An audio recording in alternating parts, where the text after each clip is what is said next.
The problem is you are always waiting for the crash to happen. Something will go wrong. You know it. When things go right, you're waiting for the moment it all falls apart. You're not a negative Nelly, you're a positive Polly.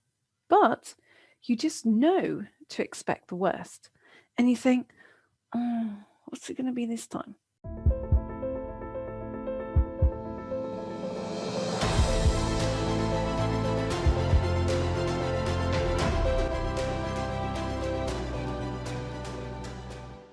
In this episode, we are looking at how to maintain happiness when you're convinced things will go wrong. And you'll discover how to recognize if you have the fear of happiness, how to gain perspective when things do go wrong, and how to sidestep the worry monsters, even if you're terrified of repeat failures. First, how do you recognize if you have the fear of happiness? If you play things down, or you always choose the least expensive, where you will be the least bother, or you'll be the least noticed, then you have the fear of happiness because your real fear is that of outshining someone. That is because your foundation experience tells you others will always be more important than you. So when you're happy, your unconscious thinks it means there is a risk that you're upsetting someone else or stealing their thunder. So then it becomes almost a relief when things go wrong. Yet at the same time, you're upset that things have gone wrong.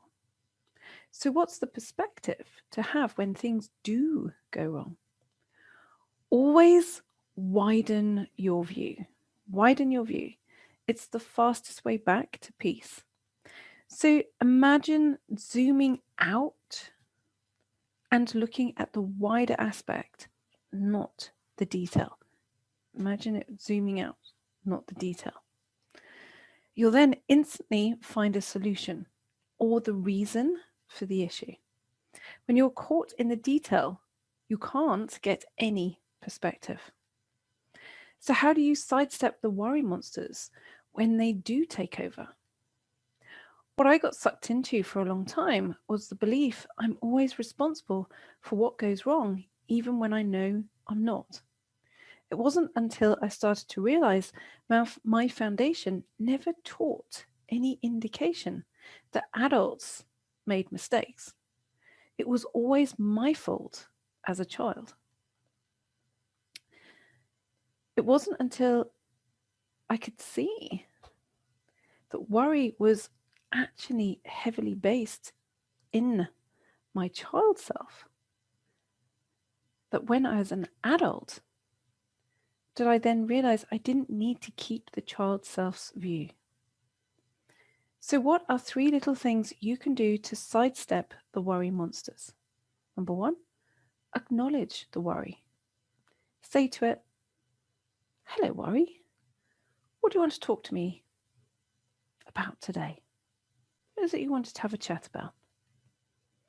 Giving it the silent treatment will just increase its need to talk to you.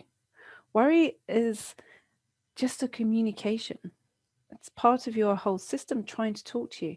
So if you're going to give it the silent treatment, it'll just demand more of your attention. So if you acknowledge it, it can tell you what's on its mind. Number 2, breathe. When you worry, you literally stop breathing. You start to unconsciously hold your breath. It's something I've heavily noticed in intuitive sensitives. You hold your breath high up in your chest, like that, the moment you start to worry. So breathe.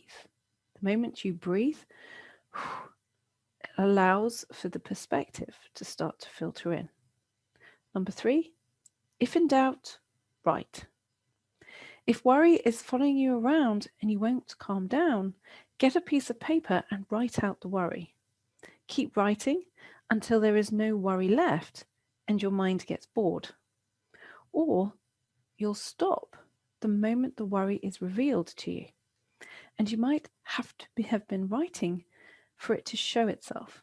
You couldn't get hold of it just in your thoughts. You had to write it for it to really show what it was. It will take a few goes, but you will find that you can more easily maintain happiness when you're convinced that things go wrong. And remember, it's not about perfect, it's about progress. So, would you like me to help you accelerate your ability to recognize worry? The meditation accompanying this episode will fast track you to dissolve the energy of worry. So, give the dissolving things go wrong for me meditation a go now, because it will release from you stored energy in the unconscious ruling your world. That's because you don't make logical decisions around worry.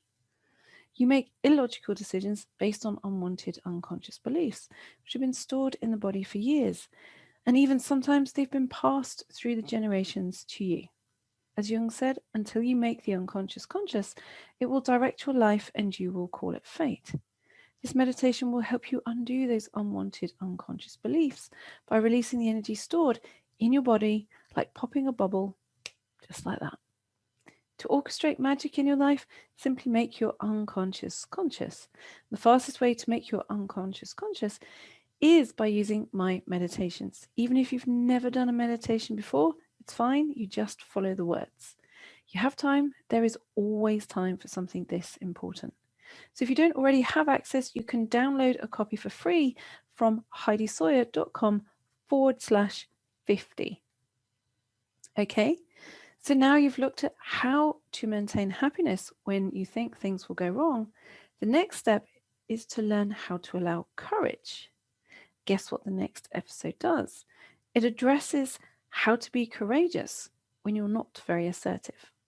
So make sure you set a reminder now to join me for the next session, which I will release on Saturday at 4 p.m. UK time, and I will then be in the Intuitive Sensitive Persons Facebook group for an hour from 4:30 to answer any questions you have about this episode and to interpret your symbolism from doing the meditation. Because your unconscious showed you how to change things through symbolism. Numerous cognitive neuroscience studies state your unconscious drives 95% of your life. Your conscious mind only powers 5% of your world. I believe intuitive sensitives are the new leaders because their sensitivity aligns with the new superintelligence, the deeper senses. So when you're not only reading my interpretation of your symbolism expressed during the meditation, but other intuitive sensitives' experiences, you develop your own fast link to understanding a further 95% of your world. How enriching is that?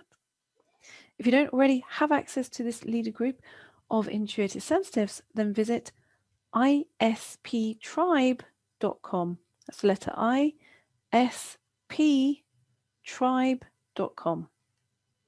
If you are not sure if you are an intuitive sensitive, then visit heidisawyer.com/quiz to find out. You might be very pleasantly surprised. Share this episode if you know someone who is struggling with worry, because they will be very pleased that you did. So go now and listen to the free meditation, Dissolving Things Go Wrong for Me. And if you don't already have access, you can download a copy for free from heidisawyer.com/50.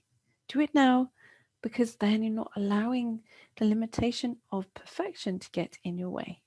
We believe your capacity for empathy gives you a unique perspective. The way we help you access your uniqueness is through developing your intuition, your inner world. When you allow yourself this part of you, life is easy. So go now and listen to the powerful meditation.